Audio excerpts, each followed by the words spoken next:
Hey, how you doing? This is RJ.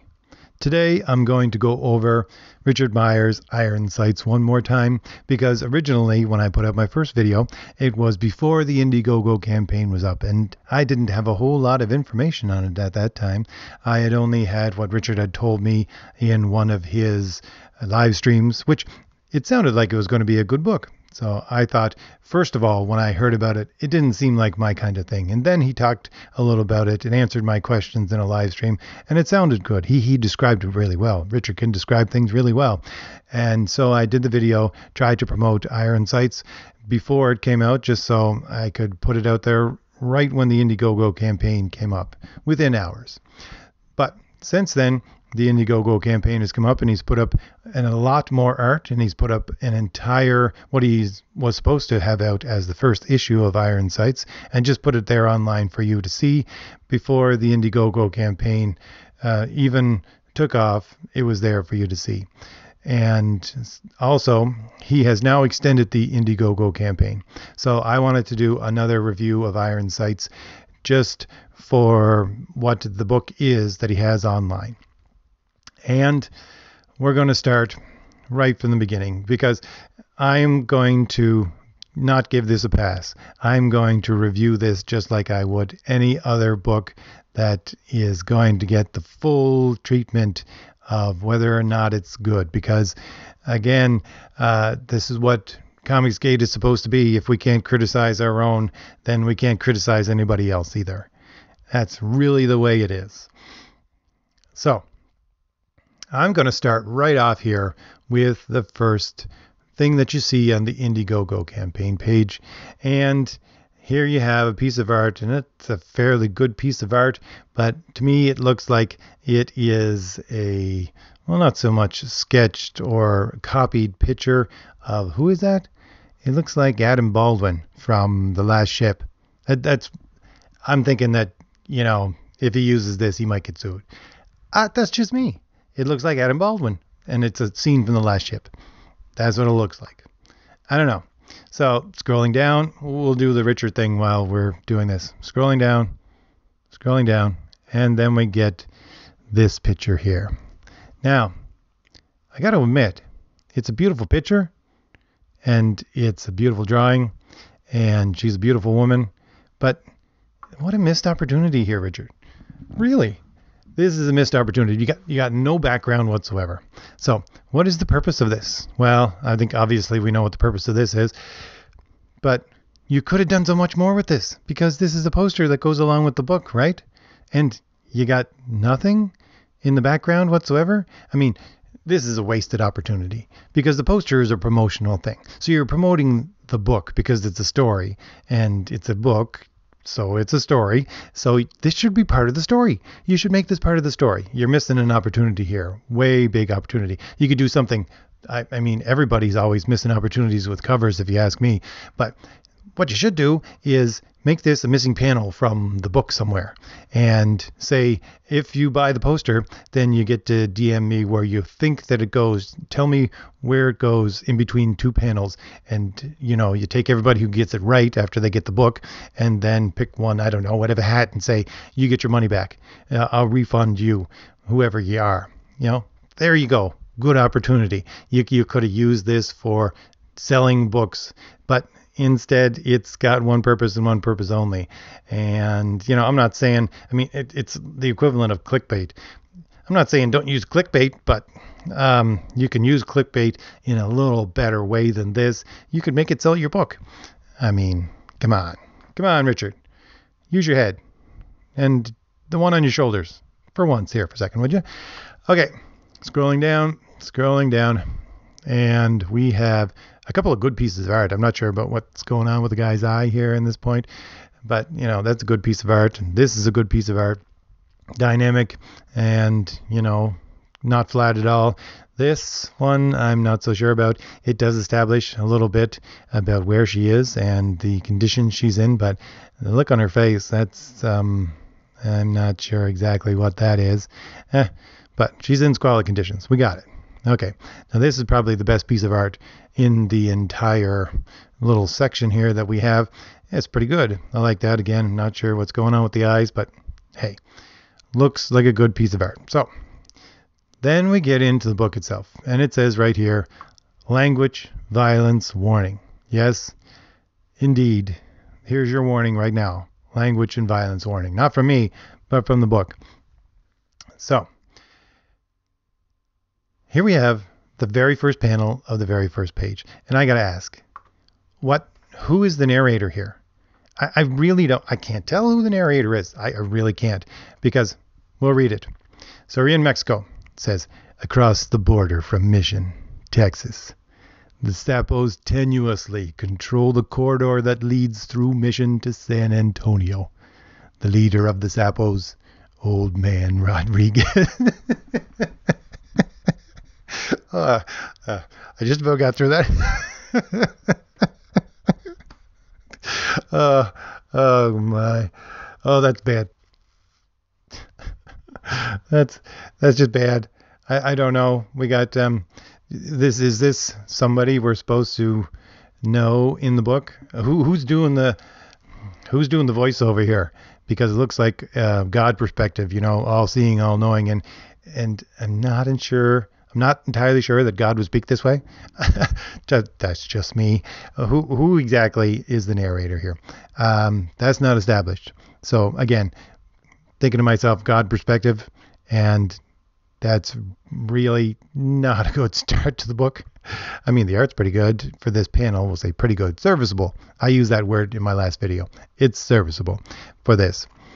And then we get a little scene with Old Man Rodriguez in it. So that's page number 1. Here's page number 2. And here you got this, I guess we'll call him a meathead, standing there. Things is good, boss. Things is going good, boss. Okay. So obviously we're going to have some slang in here. Well, not really slang, but more trying to make it as if it was everyday speech. But what is this picture with the guy, the accountant? That's not, I don't know what exactly that is. That's not good. Old Man Rodriguez there in the left on the top. Oh, I'm sorry, on the right on the top. That's not too bad. But then we get this exchange between Old Man Rodriguez and the accountant, and we have forced cursing and forced cursing and forced cursing and humor off of forced cursing. Right here, second page. This would be me not buying the book. Yeah, I know it says up here, look, it says up here, language and violence warning, but to me, I got younger people who go through my comics, relatives. I'm not going to buy it just because of this. I don't know. That's just me. Again, that's just me. But maybe Richard had promised them that it would be of this style, his patrons, because he originally did this for his patrons before he actually became big. Because I'm telling you right now that if you want to appeal to a mass audience, then you're going to have to take out this language violence warning, because the more people you can get into it, the more money you got. And Richard always is talking about he's in it for the money. He's in it for the shekels. So you're losing shekels right there, because you can do a good mobster. You can do a good guy from the army without having forced cursing everywhere and this kind of humor. Again, maybe that's what he promised to his patrons. Not entirely sure.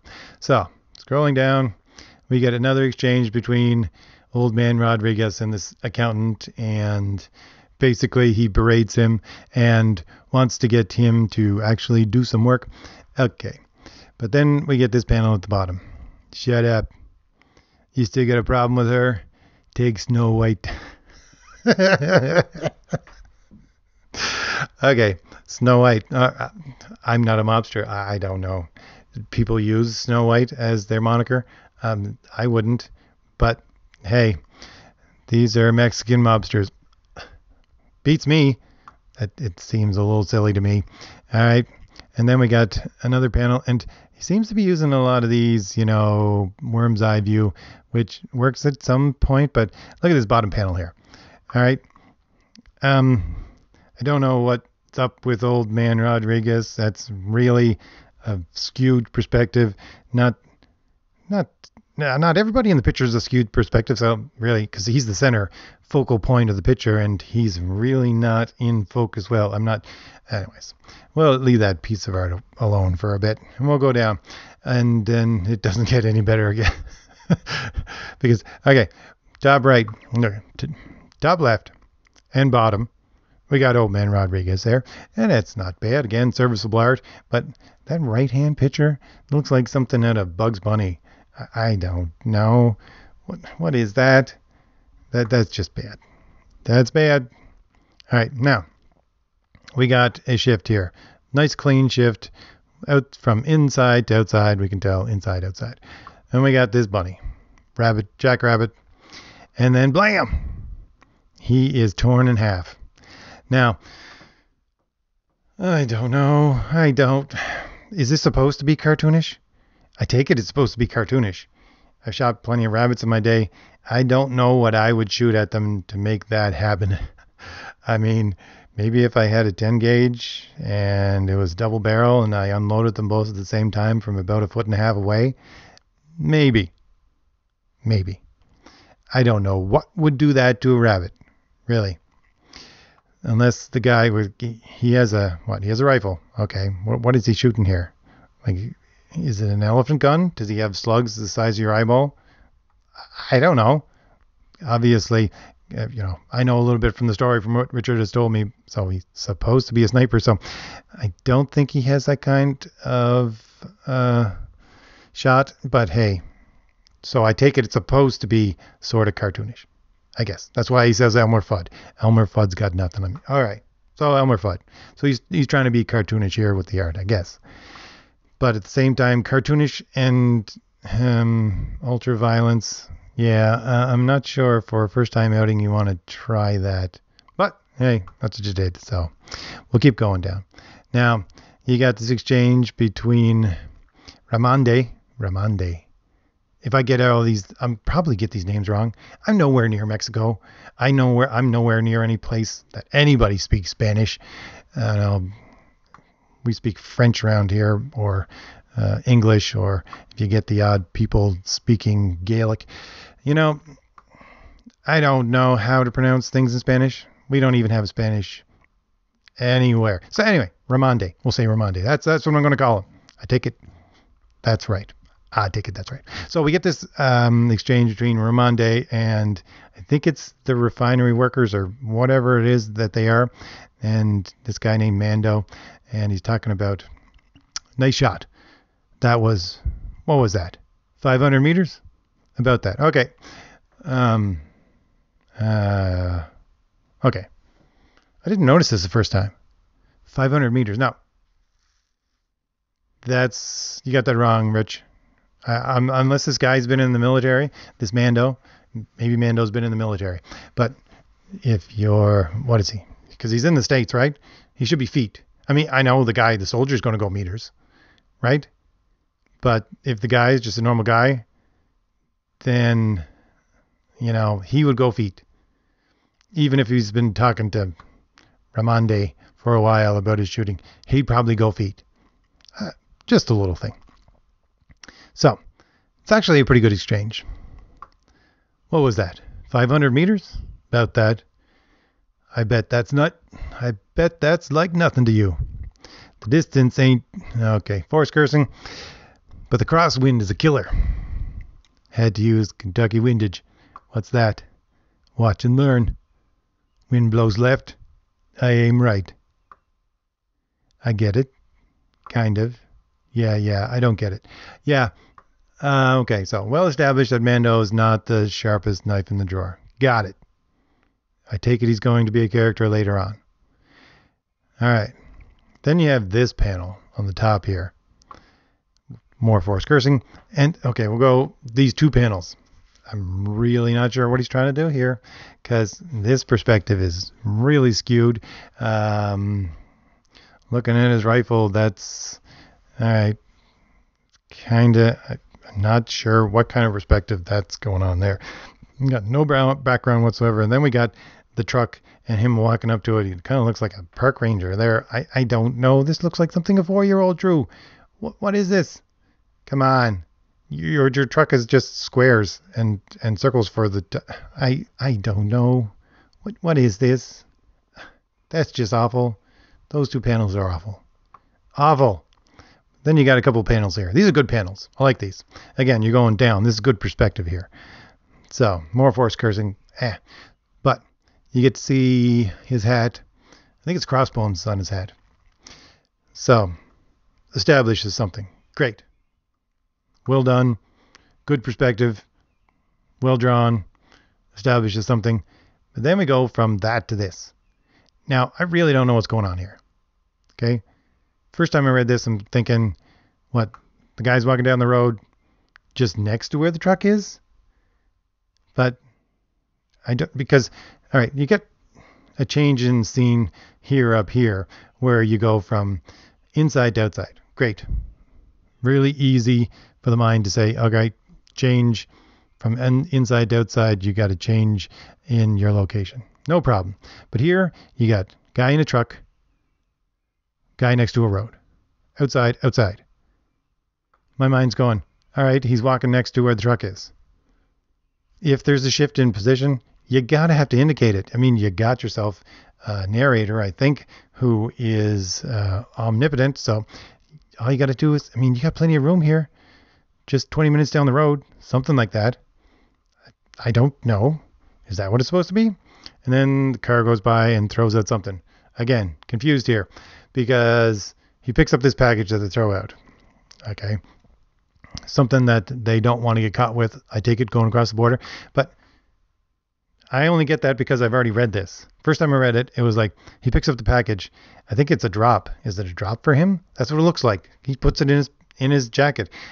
I don't know about you, but some guy I don't know in a car flying by throws a package that looks kind of suspicious to me out his window right by the border.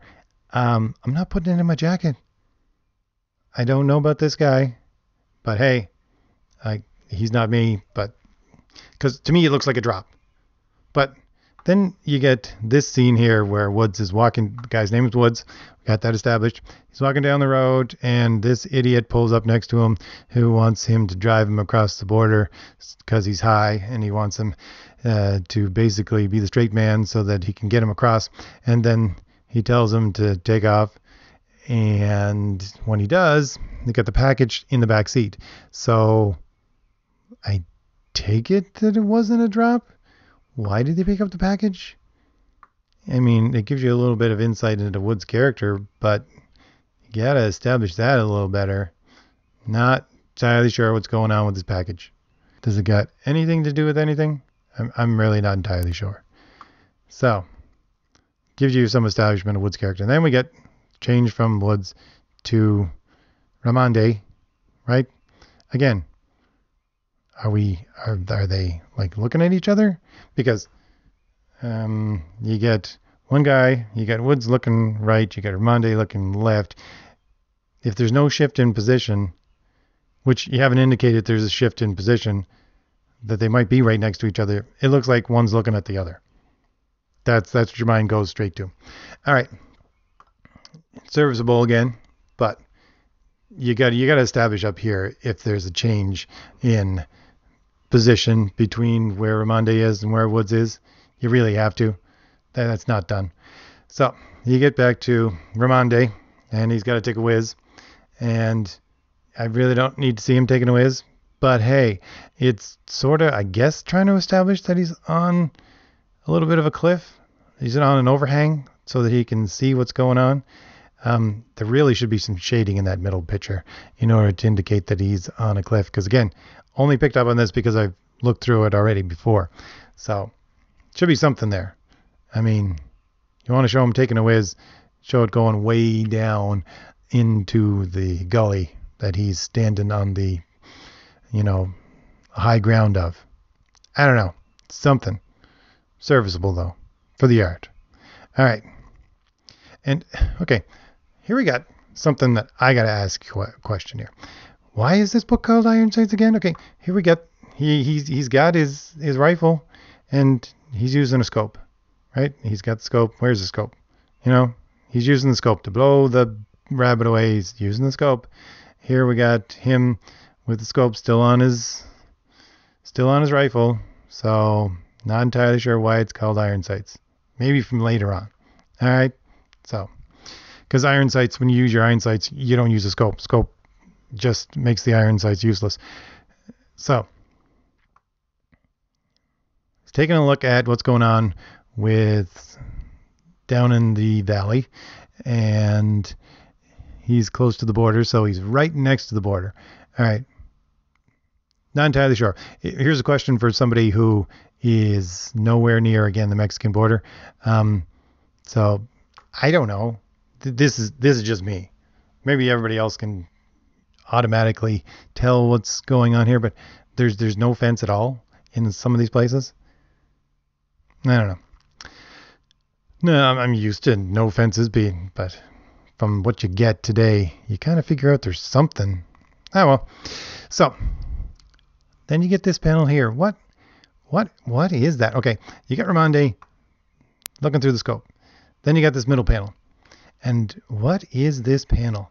This looks like someone made some cutout dolls, some paper dolls, and plastered them on a piece of paper with a background on it. That's what it looks like. Seriously, that's what it looks like.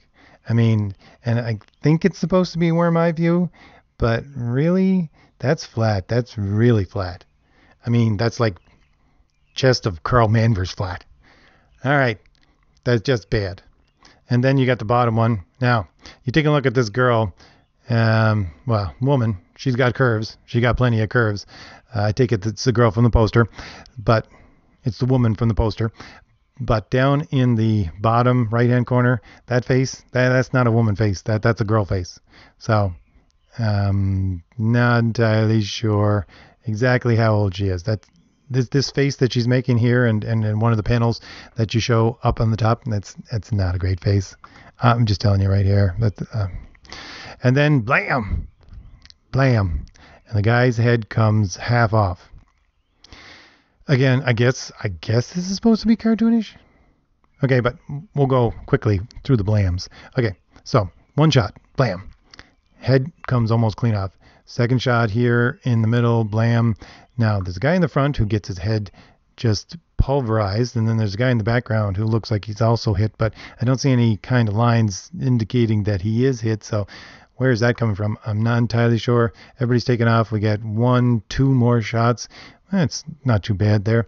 And then, again, here's a bit confusing because it looks like he's in some kind of, the accountant jumps into a car. It kind of looks like it's a convertible or something because there's no real top on it. But then the next two panels you got with the guy getting his head blown off. There's a top to the car, and then it's an SUV down here. So, that panel on the left-hand middle, that's a little bit confusing, but hey. But my question is this. Okay, Richard. Now, I'm sure I don't know as much as Richard does about these things, but like him, I have friends who are trained to be snipers. So, isn't the number one of the big sniper rules, you aim for center mass? Chest or back, one or the other. Never aim for the head. Isn't that a sniper rule? That, the only place you're going to see people getting shot in the head by a sniper is in the movies. That's it. Apparently in the movies and comic books, I don't know. To me, this is not realism. So, I mean, you can do the blam thing where he gets his head taken off and say it's cartoonish, but Richard's always going on about needs to be realistic. So that's not realistic. To me, that's not being realistic. I don't know. I suppose your normal everyday person would think, oh yeah, you're a sniper, you shoot for the head. No, you shoot for center mass. That's where you shoot for, so you make sure that you get exactly what you want to shoot at. You get your best chance of hitting it, you get your best chance of taking it out. So anyway, that's just my little gripe with these panels. All right, so guys take off, and then we get this picture on the top. And how many shots does he get off? I don't know. Let me see. Blam, 1. Blam, 2, and the guy in the background, that's 3, I think. Then you got another 2, so 4, 5, and then you get this guy's head taken off, so at least 6 shots. I'm not entirely sure he'd want to be holding, well, first of all, I wouldn't want to hold my rifle like that to begin with, and if it's baking in the Mexican sun and he's got off at least 5 or 6 shots, might be a little bit hot. Yeah, well, it's not exactly the best panel. And then we get back to Mando, and shows that he's an idiot again. But at the very least, it also shows that our main character here, he is not entirely fazed by it. Well, he's talking to Mando. He seems like he's not fazed by it. Then he absolutely loses it, which, all right, that's good. I like that. Good establishment there. What's going on internally for this guy. And then we get a switch of scene. Okay, this time at the very least, you get a switch in scene and you get some kind of indication here from your narrator. A theme bar in a border town. This place is real. Mexican chicks and mini kilts. Seriously.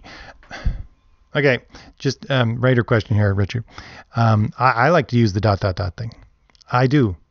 And my editor is always telling me, take that out. Because, yeah, I can see why now.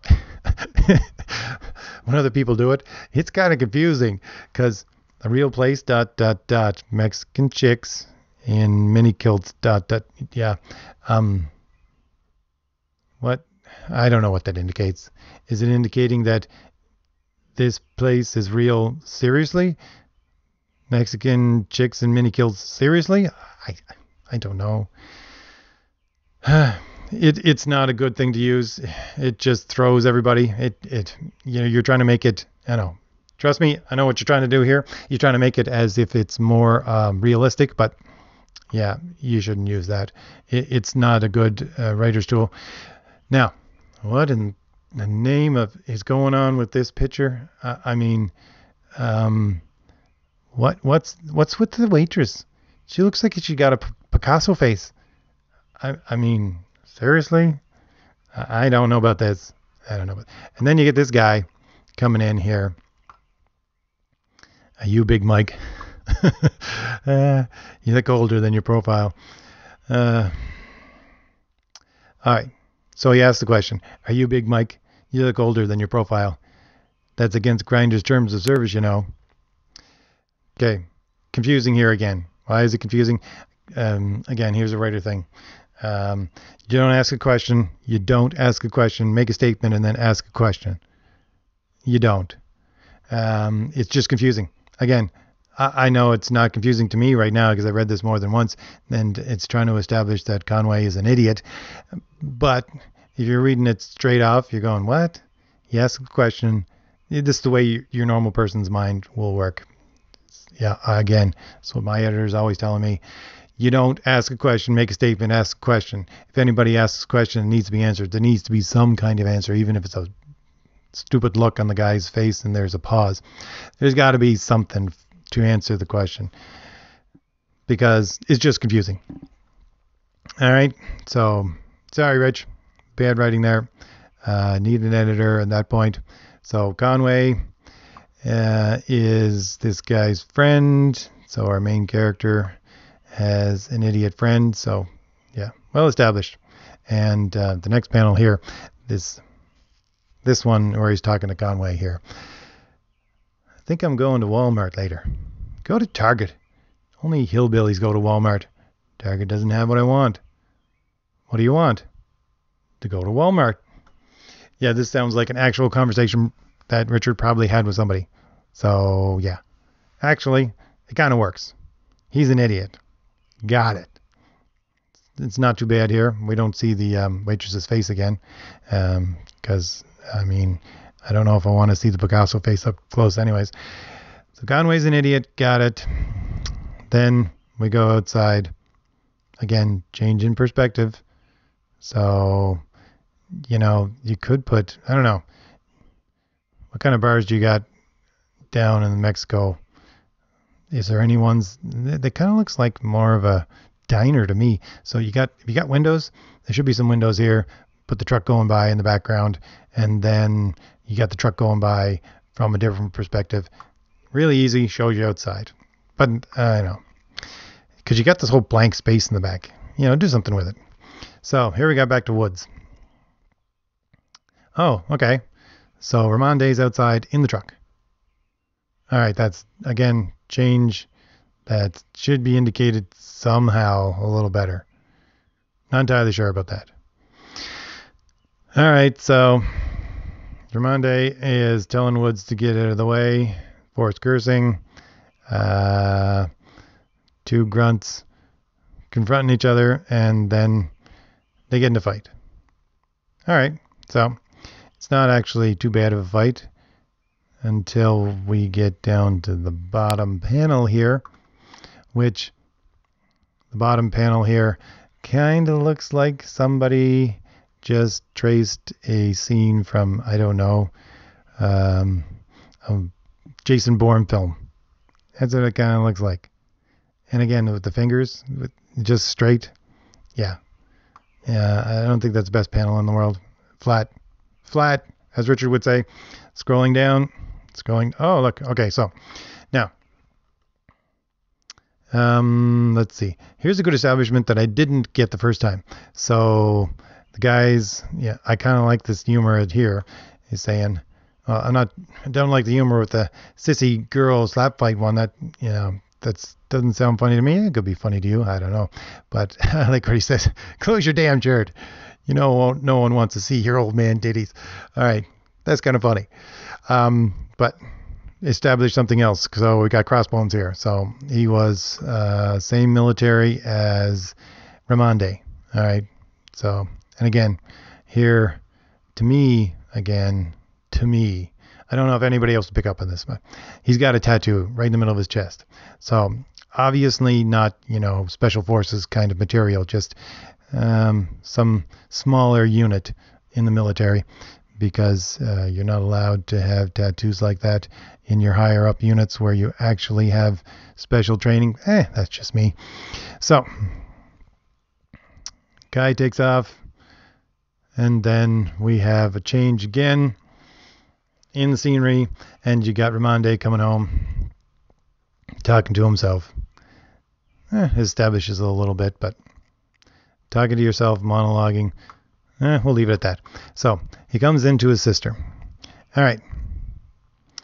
So we get some good establishment of the fact that everybody knows about the murders that were committed on the border. Great. And then we get more forced cursing, the guy calling down his sister's friend. All right. It's not too bad, actually. Kind of establishes what's going on. But again, what's with this panel? Top left. What's going on here? Is he doing the Macarena or something? Because that's the worst pose I've seen yet. Seriously, that's just bad. I mean, I get what he's trying to do, but even look at the sister in the background. Okay. Trying to be dynamic, and that's not working. And then you get, what's the guy's name again? We go back up here. Scrolling up. Conway. Yeah, Conway. And you get Conway bursting into his house and Ramonde putting a pistol to his throat. Now, I'm not entirely sure what kind of friends you have if you put a pistol to their throat as they're coming through the door and they treat it like it's no big deal. That's just me. Again, that's just me. All right, so cartoonish. We'll leave it at that. And then, okay, we got the sister here. I'm not entirely sure I'd want my sister in that pose. Talking to the guy who I think's an idiot, and I just pulled a gun on, and he's not being fazed whatsoever about it. But hey, so we get some more establishment about Conway's an idiot, and Ramonde's got to get his sister out of there. What? Okay, look. All right, look at this bottom panel here. Now, you got the sister. She's leaning against the counter, but up here, how high is this counter? Because it looks like it's, or how short is this woman? One or the other, because it looks like it's way, way up on her back.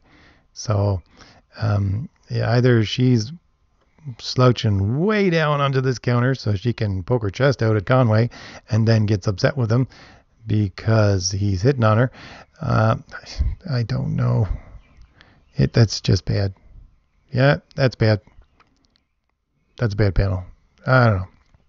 So then we get this thing, and okay, his phone does something. Does it ring? I don't know.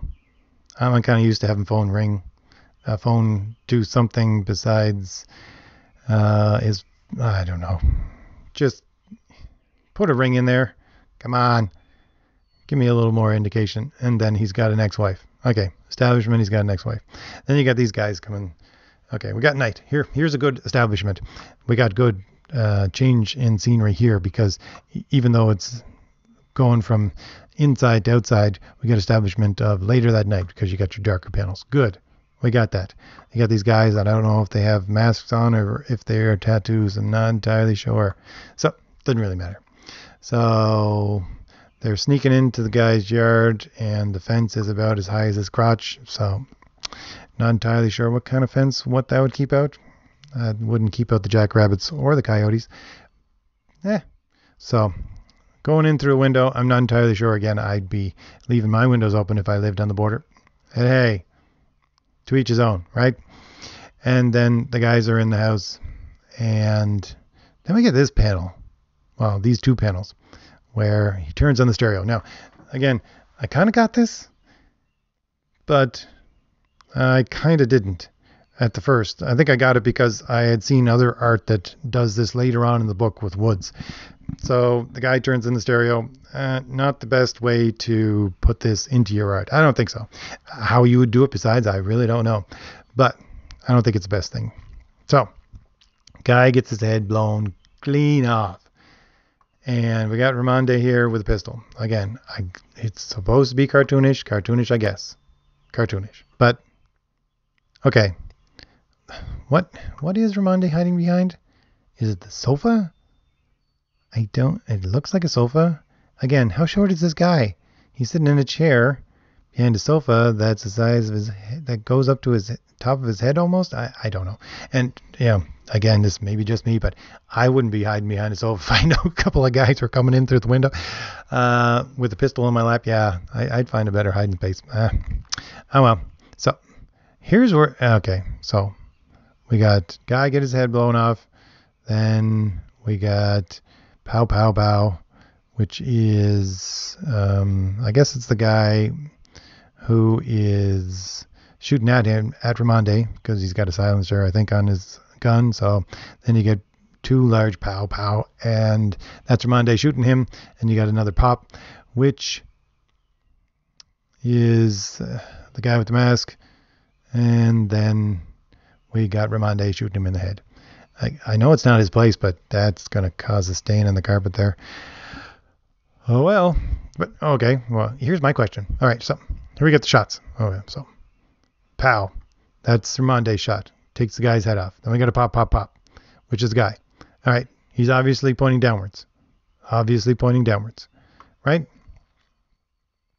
So then you get pow, pow, and one pop. So pow, pow is Ramonde, and he's got him twice in the chest. Then you get the pop, and you get the guy's gun. It's held straight up. So the only random shot that's going anywhere not straight at the floor or straight downwards almost is this one shot on your left here. Pop. So how does his sister get shot? I mean, no, you're always going out about angles and the way things go for angles, Richard. That angle's how this woman gets shot out of that angle. I'm not entirely sure. All right, so that's the end of the book here. That's the end of book 1. Actually, I think it's a really good page to. There's a lot wrong with the scene. I think on the page before that here with the sound and the stereo and the couch thing or what he's hiding behind and how she gets shot. But it's actually really good art here, I think, on the last page. And it's a good cliffhanger to leave it on.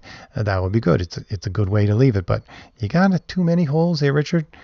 All right, there's just too many holes in this thing. I don't know.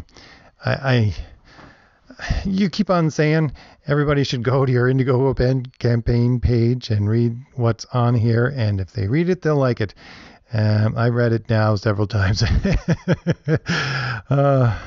Yeah. Like is not exactly the word I would use for this. And yeah, no. No, sorry, Richard. Giving this one a pass. Oh, this is bad. All right. Your art is good at times. at times, serviceable at times, but there's just too many things going wrong with this. I mean, okay, you're trying to be cartoonish. I get it.